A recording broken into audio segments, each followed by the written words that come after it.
हमारे सभी संतगण, गाने वाले भगतगण और हमारे सत्संग प्रेमी सजना, श्रद्धामयी माताओं बहनों, आज बाबा जी पेराराम जी की जो डांगड़ी रात जिसको कहते हैं द्वादशा के उपलक्ष्य में जो रखते हैं आज है। पहले तो हमें यह समझने की जरूरत है कि सत्संग क्यों करवाते हैं। कोई आत्मा संसार से चल बसती है तो पीछे सत्संग का कारण क्या है। सीधा कान तो लोग सोते भाई संगत करो बड़ी ही है, और विशेष तौर से दो तीन कारण होते हैं। एक तो पहली बात यह है कि सब लोग मिलकर के जो आत्मा हमारे से बिछड़ती है तो उनके परिजन जो है, उनके परिवार के लोग ऐसा ही दर्द महसूस करते हैं तो सब लोग उनको आकर के ठाढ़स देते हैं कि ये संसार का शाश्वत नियम है, जो आता है वो जाता है और संसार में रहने का कोई प्रावधान नहीं है। जाया जाया सब कोई कहन, आया कहनी कोई। जब बच्चा जन्म लेता तो अमुक भाई के बच्चा जाया, तो जाने की बात कहते, आने की तो कोई बात ही नहीं कहे। जाया जाया सभी कहे, आया कहनी कोई। और जब जाया नाम है जन्म से तो रहना किस भी दो, जन्म से ही जाने का नाम है तो रहने की तो बात ही नहीं है। मरना है जीना नहीं, या में फेरन सार, जन दरिया भय मानकर अपना राम संवार। तो मरना तो पक्का है, मरना जीवन का जाकर के संसार का सच है, और जीना तो झूठा है। कब मर जाएं कोई किसी की बात में गारंटी नहीं। हाँ, तो इसीलिए महापुरुष कहते हैं, एक तो उनको ठाढ़स देते हैं, दूसरा आकर के सच्चे शब्दों की, महात्मा के वाणी की सच्ची श्रद्धांजलि देते हैं उन आत्मा के लिए जो दिवंगत आत्मा यहाँ से गई, उनके लिए सद्कामना करते हैं कि उनका भला हो।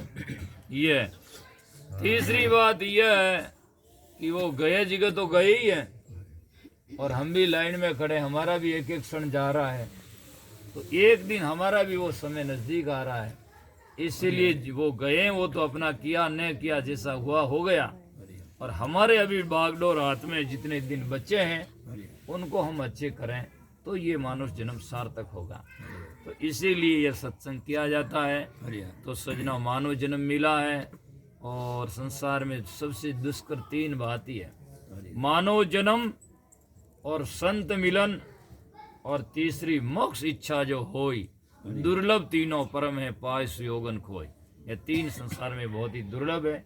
मानव जन्म मिलना दुर्लभ है, और मानव जन्म मिल जाए और संत न मिले तो आदमी को ज्ञान नहीं होता, पशु के जैसे ही खाता पीता उठता चलता मर जाता है। मानव जन्म मिलने के बाद में यदि संत न मिले तो गाय भैंस की तरह खाओ पियो उठो बैठो सो जाओ मर जाएगा, कोई उसका अर्थगत नहीं हो मानव जन्म मिलने का।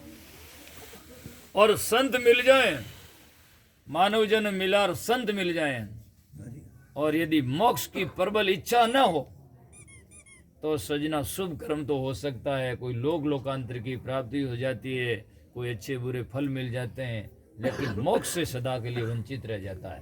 क्योंकि मोक्ष जब ही होगा कि आदमी की प्रबल इच्छा होगी और कि मुझे मोक्ष चाहिए या मोक्ष का मैं इंतजार करता हूँ, तो मोक्ष होगा, नहीं तो बाकी मोक्ष नहीं हो सकता है। तो ये इच्छा बहुत कम लोगों को होती है।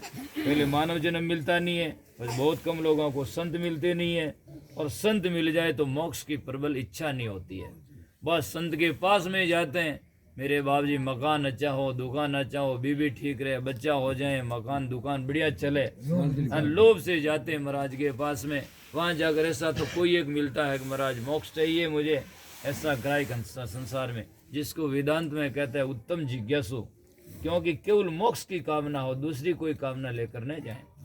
और मोक्ष की कामना लेकर जाओगे तो मोक्ष होगा, ऐसा तो बुद्धू कौन है। भाणिया की दुकान में नमक से लगाकर विदाम तक है, पर जो नमक का ग्राहक होगा उसको विदाम कौन देगा? वो तो 10 रुपये ले जावे, सेठ जी नमक दे दो, तो उसको विदाम थोड़ी दे देगा सेठ। और मान लो खुदा न खास्ता दे भी दे, तो नमक की जगह विदाम डालेगा तो स्वाद ही नहीं आएगा उसका, तो उसके बोध नहीं है। तो इसीलिए जो महाराज के पास में जाते हैं, महाराज मेरी भैंस ठीक नहीं है,